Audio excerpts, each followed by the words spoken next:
I am probably going to offend some people with this video. I'm kind of sorry, but also not, because these are perfume brands that personally I'm not interested in buying anything from. I'm not saying that I'm not interested in trying anything from these brands, but for whatever reason, I can't really picture myself buying from these brands, and I'm going to be telling you why in this video here today. If you're new to this channel, hello, my name is Anya. I love fragrances and I talk about them every single Monday, Wednesday, and Friday, along with a ton of bonus content in between. So do consider subscribing if you're interested in any of that. I love to talk about fragrances in a way that's kind of like analytical, so I'm not someone who likes to give into the hype too much. I love fragrances, but I don't want to overconsume, even though I have like a pretty sizable collection for just like any random person. I try to be very intentional about what I'm buying. And in this video, I'm going to be talking about these fragrance brands, but just know if I mention a brand in this video, it doesn't necessarily mean that brand isn't worth it, but it's just not worth it for me. And I like to be, I think it's good to be honest about that. So let's get into it. I have these brands in no particular order, and I'm also going to kind of be talking about like designers, niche, a whole spectrum. So let's get into it. Starting off with, I would say, let's talk about Byredo first. So Byredo is a brand that I've kind of like talked about a few times on this channel because they've had a few new releases, and for me personally, I don't consider them worth it because the fragrances are never that strong and they're also really high priced. And some of their profiles I'm just not a huge fan of. Like genuinely I don't like the way they smell. And I remember going to the Byredo store when I was in Paris, and I was just going through the line and I was smelling a bunch, and I liked some of the fragrances, but to be honest, most of them I wasn't necessarily a huge fan of. So I think Bal d'Afrique I really like, but that's pretty much it. Like, I don't think that there's anything from them that I really, really love. I haven't tried some of their newest stuff. So, again, I might like them or I might be interested in buying from them in the future, but for now, I'm just like not it's not something I want to get. So I am just not interested in purchasing anything from Byredo at this point in time. Again, that might change. Another fragrance brand I actually have a sample for. Yeah. I like some of their fragrances. I'm not like a huge fan of all of them, but this brand is Comptoir Sud Pacifique, and this is a Parisian brand or a brand that's in Paris. And the reason why, and I believe they're pretty affordable, but the reason why I personally would not buy from them or I'm not considering buying anything from them is just because of their eau de toilettes. So I'm not necessarily going to go for a brand that sells eau de toilettes. And I think even their perfumes don't really have a lot of longevity. They're not known for having a lot of longevity. And they do experiment with a lot of like tropical nuances with their perfumes. But something about their scent profiles, like I just don't like the way it smells. So again, that might change, but I don't think that I haven't really tried a lot from the brand that I love, and I do not like their tropical fragrances. I like some of their vanillas, but I wish they lasted longer. Oh, another brand, Marc Jacobs. Marc Jacobs is kind of like one of those iconic lines. Everyone really loves, or not everyone, but a lot of people really love Daisy. I feel like that's like a lot of people's first fragrance. I don't get the hype. I really like whenever I smell their fragrances, I always like kind of think that they're a bit basic. And again, if you love them, that's totally fine. But I cannot picture myself buying Marc Jacobs because they just there's nothing new there. There's nothing interesting. There's nothing that I like.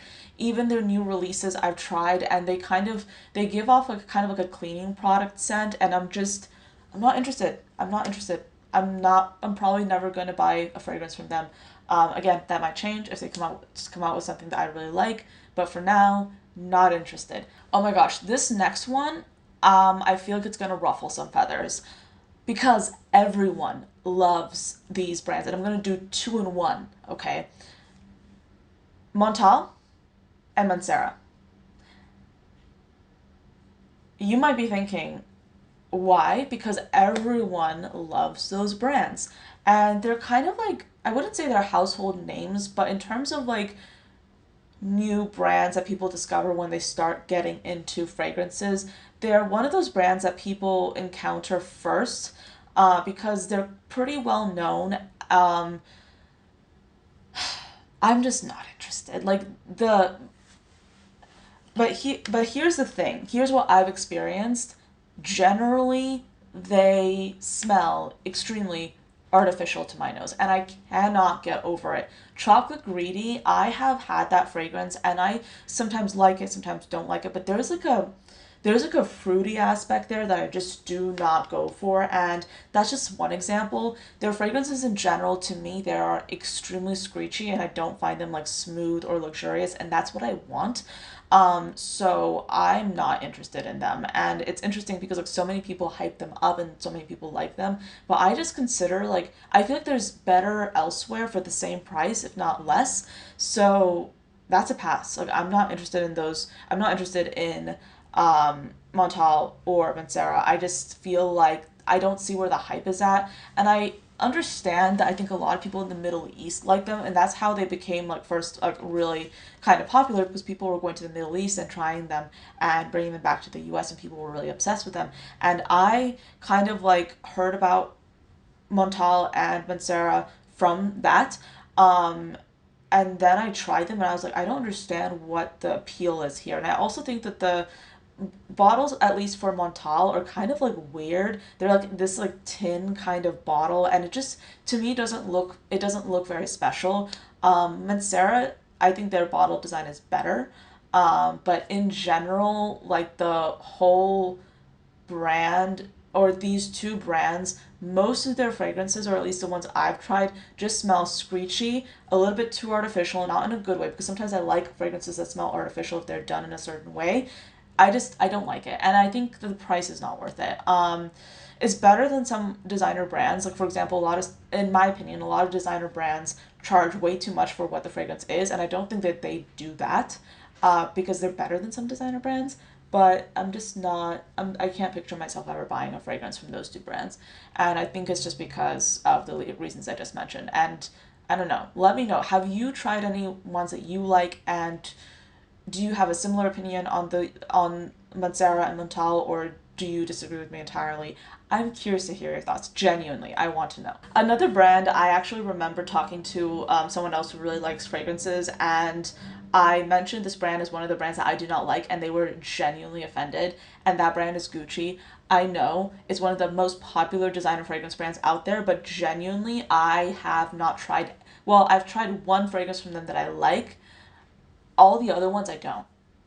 Like Gucci Guilty Absolute, I think for women, the one in the kind of like the purpley mauvish bottle, that I love. I think that's a beautiful fragrance. It's a beautiful aromatic spin on a rose. Um, but the other ones I don't like. Like I maybe I like their new yellow one, but I can't really picture myself buying it. It's not. I don't think they're necessarily catering towards someone of my taste because genuinely, I feel like their entire brand DNA is something that I don't really vibe with. I don't like their fragrances. I know that they explore a lot with florals, but some of their takes on the floors are a little bit too green for my taste because for me, I like floral fragrances, but I like them when they're done a certain way. So, let's just say like a darker floral, or like a floral that has like a fruity nuance to it, or like a floral that's added into a gourmand perfume. Those are the florals that I like, but I feel like Gucci goes for florals in like a very linear way. Not saying that their fragrances are not complex, but I don't think that they're catering towards someone that has my preferences when it comes to fragrance, but I do love that one fragrance from them. I think it's nice. Okay, I just realized that I just spent a while negging Gucci and being super judgmental, and I completely forgot that I actually do like another Gucci fragrance, which is Gucci Memoir de Nodeur. And I feel like the reason I'm not really interested in Gucci right now is because I found that their new releases, the ones that they've done in the last few years, are just to me a little bit uninspiring because I really like what they've done historically. I feel like Memoir de Nodeur is such a unique fragrance, but they don't really go for fragrances like this anymore. They just go for the florals. Let's talk about another niche one that everyone really talks about. This is known kind of like as like the elegant clean girl fragrance brand, and I truly do not get the hype. I think that these fragrances are overpriced for what they are. They're not going to be high performers. I kind of like slot this in the same category as Byredo for really charging a lot of money for something that's not really known to last, and that is Le Labo. Everyone really likes this brand, and for me, like, I've tried a few of their scents. I like what I've smelled, but I don't think it's worth the money, and I also think that there is better out there for less money. And on me, I don't like the way they smell. There are some fragrances from that line that I like, but I've never really liked anything to get a decant, let alone a bottle of it. But I will say this, I do think that skin chemistry comes into play a lot here, because on me, I don't like any Le Labos really. I like some of them, but well, yeah, not any enough to buy. But I have a friend who wore Le Labo, or her signature scent, I think is like Santal 33. I smelled it on her and I was like, what are you wearing? You smell so good. And she literally just wears Le Labo fragrances, but she smells so good. I can smell like the sillage on her. It wafts off, like it smells amazing. But on me, I don't like the way they smell on me. And I think, again, skin chemistry plays a lot into this. I think it's fascinating how different brands like smell differently on various people. So I feel like Byredo and Le Labo are like those clean girl fragrances that sometimes people really tend to carry those well. But for me, like, I'm not someone, if you watch my channel, you'll know this, but I'm not someone who generally goes for like the clean girl aesthetic smelling perfumes. That's not my taste at all, really. I have a few fragrances that could pass off as that, but not very many. So anyway, I'm gonna wrap this video up here. Let me know if you want to see a part 2, 3, 4, 5 to this video, because I feel like I could talk a lot about brands that I'm just not interested in purchasing. And that's not to say that these brands are in any way horrible or bad or they're not worth it. They're just not worth it to me. And I love a lot of other brands that might not be everyone else's cup of tea. So I think it's all down to personal preferences. Scent is so very personal. But I do think it's important to kind of have these conversations and be honest about what we like and what we don't like. And that's what my channel is all about. Let me know, what are your thoughts on my picks? Do you agree? Do you disagree? Let's have a conversation in the comments below. But yeah, thank you for watching till the end of this video. I hope you enjoyed this slightly new concept, and I'll see you next time. Bye.